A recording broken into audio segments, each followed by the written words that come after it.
ব্রাহ্মণবাড়িয়ায় ময়না হত্যাকে কেন্দ্র করে গ্রেপ্তার করা হয়েছে মসজিদের ইমাম সাহেবকে। কেননা ময়নার লাশ পাওয়া গেছে মসজিদেই। উক্ত ঘটনাটি যে হুজুরে ঘটিয়েছেন তার কোনো প্রমাণ নেই। প্রমাণ না পাওয়ার পরও হুজুরকে প্রাথমিক জিজ্ঞাসা করার জন্য গ্রেপ্তার করা হয়েছিল হুজুরকে। মসজিদের ইমাম এবং মুয়াজ্জিনকে গ্রেপ্তার করেছে পুলিশ, নিয়েছেন রিমান্ডেও। রিমান্ডে নেওয়ার পর একের পর এক বেরিয়ে আসছে গুরুত্বপূর্ণ তথ্য। ময়নার লাশটা যেহেতু মসজিদেই পাওয়া গেছে, তাহলে হুজুরকে সন্দেহ করাটাই স্বাভাবিক। তবে এলাকাবাসীর বক্তব্যে উঠে এসেছে অন্য কথা। ময়নার মায়ের সাথে ময়নার চাচার পরকীয়ার সম্পর্ক রয়েছে।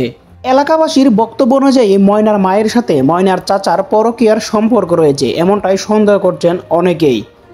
কারণ পরকীয়ার সম্পর্কের কারণে ময়নাকে হত্যা করেছে দুজন মিলে, এমনটাই বক্তব্য উঠে এসেছে তাদের মুখ থেকেই। ময়নার বাবা বলেন, প্রায় সময় ময়না ফোন করে তার বাবাকে বলতেন, বাবা তুমি তাড়াতাড়ি দেশে চলে আসো। ময়নার এমন আকুতি মিনতি অবাক করেছে বাবাকে। মেয়ে চলে যাবেন এজন্যই কি বারবার ডাকতেন তাকে? এমনটাই মনে হচ্ছে তার। 9 বছরের শিশু মাইমুন আক্তার ময়নার অস্বাভাবিক মৃত্যুতে মানববন্ধন করেছেন তার এলাকাবাসী মানববন্ধন করে দ্রুত বিচারের দাবি জানিয়েছেন তারা। সোশ্যাল মিডিয়ার কল্যাণে ময়নার অস্বাভাবিক মৃত্যুর কথা এখন সারা দেশবাসী জানতে পেরেছে।